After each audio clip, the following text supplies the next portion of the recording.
New this morning, thousands of people working across U.S. federal health agencies are waking up without a job as the Department of Health and Human Services is moving forward with mass firings. The Trump administration made the move really less than a week after the Supreme Court gave them the green light to do so. A letter to employees now read in part, here's the quote, "You are hereby notified that you are officially separated from HHS at the close of business on July 14th. Thank you for your service to the American people." CNN's Meg Terrell tracking this and has been for quite some time with the very latest now. Meg, what is the latest here?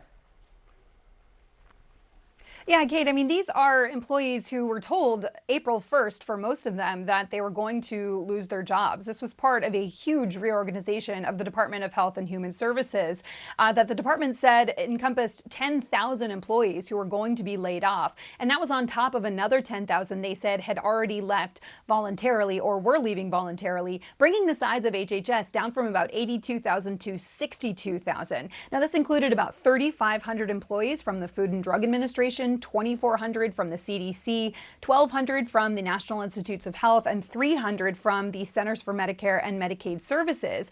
But there were court challenges to these layoffs, and they were paused as that played out. And as you mentioned, there was a Supreme Court decision last week. HHS took that as the signal now to move forward with this, and they sent out that email late in the afternoon yesterday saying by close of business that day, these folks no longer worked at HHS. So some of the employees that were in limbo are still in limbo, though, right, Meg? As there's a separate court challenge that's playing out? Yeah, there is another court case called New York versus Kennedy. This is a court challenge that was brought by state attorneys general, and that is still playing out. And under that, the Department of Health and Human Services says that there are some units across federal health agencies that are not being carried out with the separation. So that includes 6 units at the CDC, including units focused on HIV prevention, smoking, the Division of Reproductive Health, the NIOSH, or the Institute focused on occupational safety and health, and other ones at FDA. That's the Center for Tobacco Products. It includes the Office of Head Start and a division of data and technical analysis. And this really is sort of in court limbo right now. Those folks are not being separated, but it kind of shows you the sort of chaos that we're seeing across this plan to reorganize HHS. We also learned over the past few months, some people have been rehired. Their firings were rescinded and they were not affected by these layoffs. And so this continues to play out, and we don't expect this to be the end of the story.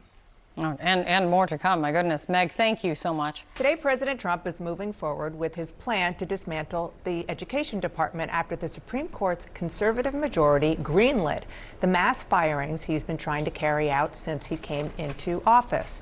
Hundreds of workers at the Department of Education will be out of a job, and the goal is to virtually shut it down, even without congressional approval. The question that parents and teachers across the country are asking right now is, what does it mean for their schools and the students? CNN's Sunlen Safadi is digging into the answers to those questions.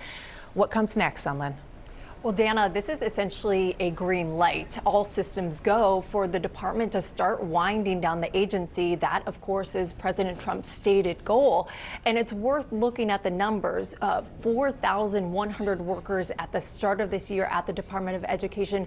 That is going to be cut in half with this Supreme Court ruling saying that the administration can go forth and do that. And with such a massive reduction, of course, education experts are raising major red flags and really setting off the alarms on how the agency can carry out its duties. So it's worth going back and looking at what exactly the agency does and what it does not. Now, the agency does dole out billions of dollars in federal grants and funding to K through 12 schools. It manages federal student loans. It investigates discrimination through the Office of Civil Rights. It researches reading and math levels providing important data points on education systems that are in place and if they're working. It does not in any way dictate curriculum. It doesn't set it. It doesn't tell teachers in schools what to teach or certify teachers.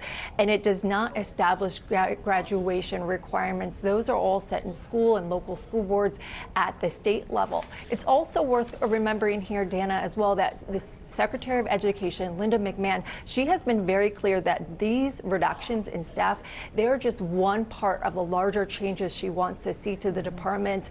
They will move many of the functions to other departments, SBA taking over student loans, special ed, HHS, and today, just a few hours ago, Dana, they announced Department of Labor will take over adult education, so effectively breaking apart, moving the functions to other agency to effectively dismantle their own.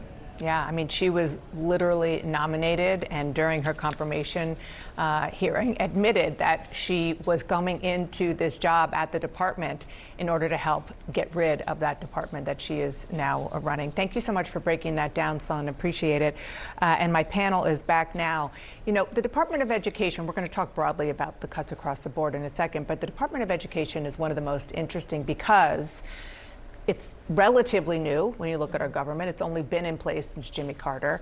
And really since then, Republicans have been talking about getting rid of it because they say it's unnecessary Washington bureaucracy, and it can be done, as Sunlen was saying, is probably going to happen now through various other agencies, and because so much of education funding and policy is already done at the state and local level. Yeah, well, I mean, this is one of those things. This has been a long-standing Republican goal, but it has not happened, likely because others were afraid of the repercussions of doing it. Because when you start talking about funding, when you start talking about student loans, you're touching a lot of people's lives, right? And so the question is, it could be done, or it can be done by these other agencies, but will it be done well? And how is that transition going to work?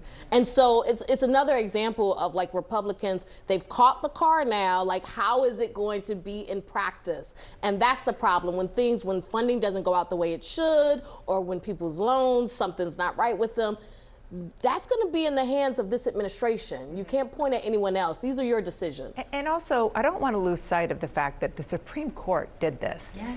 Even the administration, you can correct me if I'm wrong, I don't think they went in thinking that they would be able to do this in any other way except Congress, which passed the statute creating the department, would pass a statute dismantling it. And now the Supreme Court stepped in and said, never mind, you can do this. I mean, obviously they didn't say dismantle, but right. That's effectively what they're allowed to do. They did so, the Supreme Court, without a majority opinion. But there was a minority opinion, and it was very clear that 3 liberal justices were not happy. The dissent was written by Justice Sotomayor, who said, in part, when the executive publicly announces its intent to break the law and then executes on that promise, it is the judiciary's duty to check that lawlessness, not expedite it. That hands the executive the power to repeal statutes by firing all those necessary to carry them out. Was the administration surprised even at their luck or victory here?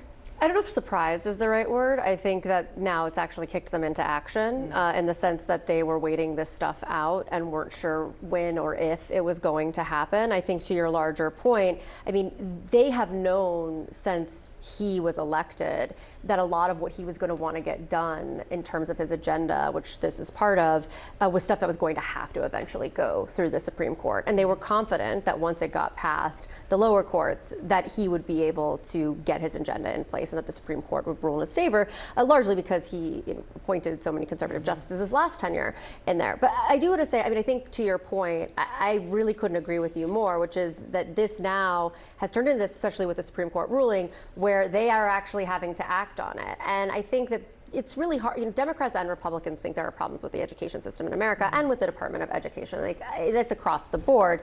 But the question is, do you have enough infrastructure in place to replace the current system? It's obviously what we saw, the same thing that happened with Obamacare. I mean, I know those are very different, but when they wanted to actually repeal it, there was nothing that was going to fill that gap. And are they prepared for the gap that this is going to leave? And I don't know the answer to that yet. Yeah.